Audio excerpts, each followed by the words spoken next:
আসসালামু আলাইকুম সবাইকে HTML এবং CSS সিরিজে স্বাগতম।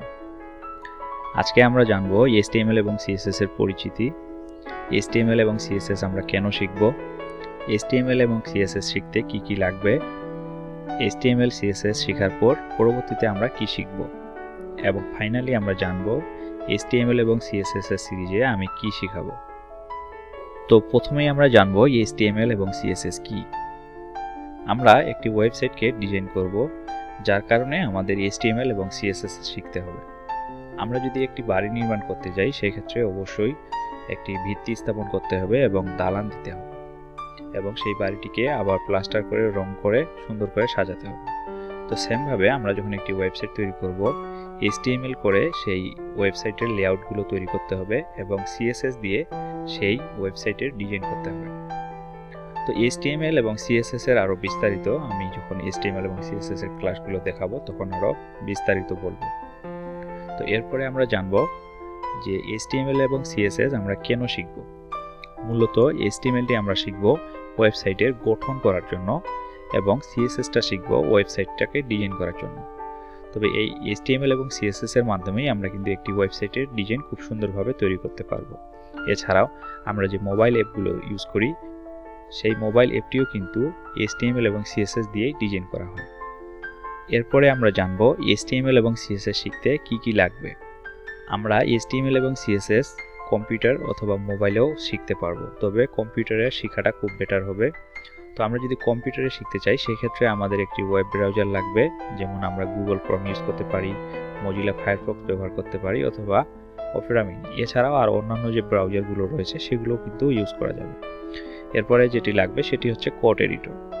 তো কম্পিউটারের মধ্যে নোটপ্যাড নামে কিন্তু আমাদের একটি কোড এডিটর থাকে, তো সেটিতে আমরা কিন্তু কোড করব না, আমরা এখানে notepad, Sublime text, visual composer এসবের মধ্যে যে কোনো একটিতে করতে পারবো। এছাড়াও যে অন্যান্য কোড এডিটরগুলো রয়েছে সেগুলো দিয়েও HTML এবং CSS শেখা যাবে।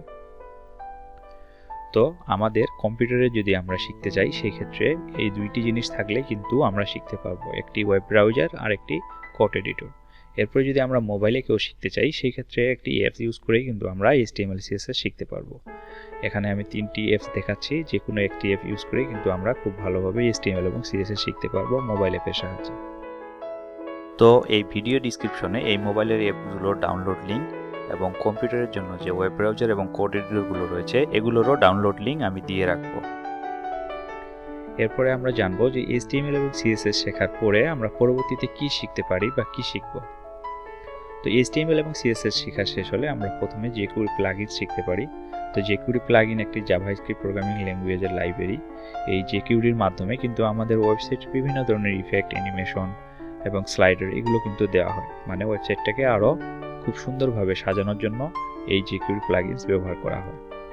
এরপরে আমরা শিখতে পারি বুটস্ট্র্যাপ CSS, যেটি একটি CSS এর ফ্রেমওয়ার্ক। এই বুটস্ট্র্যাপের সাহায্যে আমরা আমাদের ওয়েবসাইটটাকে খুব সুন্দরভাবে রেসপন্সিভ করতে পারবো। রেসপন্সিভ বলতে যে আমরা যে কোনো ডিভাইসে, যেমন মোবাইলে, ট্যাবলেটে, ডেস্কটপে অথবা ল্যাপটপে সব স্ক্রিনে কিন্তু আমরা ওয়েবসাইটটা খুব সুন্দরভাবে শো করাতে পারবো। এরপরে আমরা যেটি শিখতে পারি সেটি হচ্ছে PSD to HTML, মানে একটি PSD ফাইলকে দেখে সেই PSD ফাইলটার মতো HTML এবং CSS ইউজ করে ওয়েব পেজ ডিজাইন করা যাবে।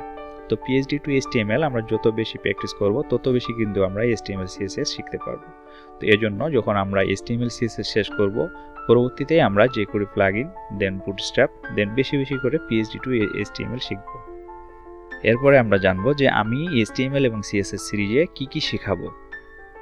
আমি HTML5 এর লেটেস্ট ভার্সন HTML5 থেকে শেখাবো। সেগুলো হচ্ছে basic structure, element, text, attribute, heading and paragraphs, formatting and comments, quotation and favicon, images and links, tables and listed, block and inline, marquees and iframes, media and forms, symbols and emojis এবং semantic elements layout. এবং CSS এর যে latest ভার্সনটি রয়েছে CSS3, এখান থেকে আমি শেখাবো syntax and selectors, measurement units, colour and background, height and width, border and outline, margin and padding, text, font and icons, link, list and table, display and visibility, position, jet index and overview, float and opacity, shadow and radius, forms and flex box এবং responsive. তো HTML এবং CSS এর এই জিনিসগুলো দেখার পরে আমি এরকম একটি পেজ করে দেখাবো HTML এবং CSS ইউজ করে। তো সবাইকে HTML এবং CSS সিরিজটি দেখার আমন্ত্রণ জানিয়ে আজকে বিদায় নিচ্ছি। আগামীতে HTML এবং CSS এর সিরিজে দেখা হবে। ততক্ষণ পর্যন্ত সবাই ভালো থাকুন, সুস্থ থাকুন। ধন্যবাদ।